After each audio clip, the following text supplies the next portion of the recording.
कथा श्रवण देखा जाए तो हमारा समस्त जीवन प्राय असंतुष्ट दोषारोपण में ही बीत जाता है।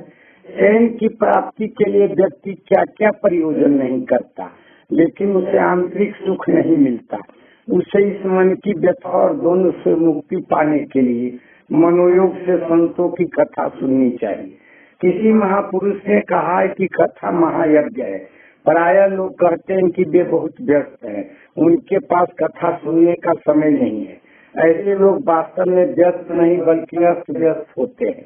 मन में व्याप्त उलझनों के कारण संपन्न होते हुए भी उनकी इंद्रियां शांत नहीं रहती है। ऐसे में उनके अंदर अपेक्षाओं का भंडार एकत्रित होता जाता है। मैं ही देव हूँ, श्रेष्ठ हूँ, ज्येष्ठ हूँ, मुझसे बड़ा ज्ञानी कोई नहीं है, यही सोच सभी कष्टों का कारण है। ऐसी मान्यताओं से मन और शरीर में अहंकार आता है। ऐसे लोग अपने होने से अपरिचित हर पर शंका से प्रभावित जीवन यापन करने को बाध्य होते हैं। ऐसा व्यक्ति अपने अंदर न झाक बाहरी प्रलोभनों से दिल बहलाता रहता है, जो मात्र पानी के बुलबुलों के समान अस्थिर है। ऐसे में ज्ञानियों और संतों के वचन व्यक्ति के आत्मानुसंधान में सहायक हो सकते हैं।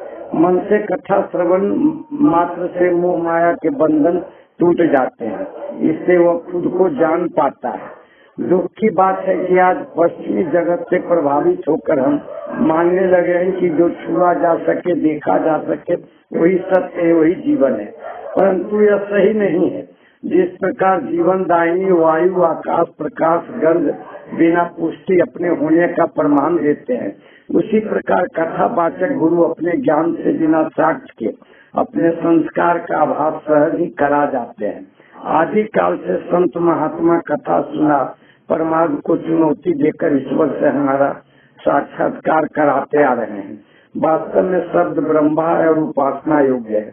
वैसे भी अच्छा सुनने से ही अच्छा बोलना संभव है। छाया श्री वास्तव उन्नति का मार्ग।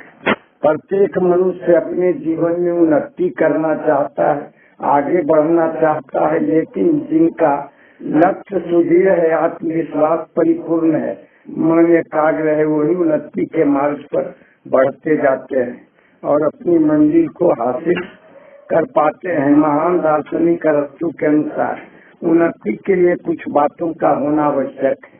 मसलन अपना दायरा बढ़ाओ और संकीर्ण मानसिकता से ऊपर उठकर सामाजिक बनो। आज की उपलब्धियां पर संतोष करो, और भावी प्रगति की आशा करो।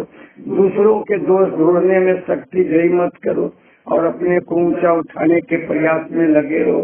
कठिनाइयों को देखकर चिंता न करो, नहीं निराश हो, परंतु धैर्य और साहस के साथ उसके निवारण का उपाय करने में जुट जाओ। हर किसी में अच्छाई खोजो और उससे कुछ सीख कर अपना ज्ञान और अनुभव बढ़ाओ।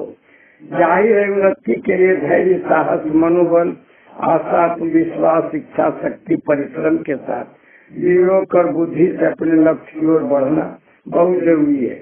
जो मनुष्य उपरोक्त बातों को धारण करके अपना कार्य करते रहते हैं, वही आगे बढ़ते जाते हैं और जीवन में सफलता पाते हैं। लेकिन जो आने वाली समस्याओं और कठिनाइयों से घबराकर धैर्य और साहस खो देते हैं, वे वही थम कर टूट जाते हैं, बिखर जाते हैं। कुछ मनुष्य ऐसे भी होते हैं जो कर्म से ज्यादा अपने भाग्य में विश्वास करते हैं और असफल होने पर अपने भाग्य को ही दोष देने लगते हैं।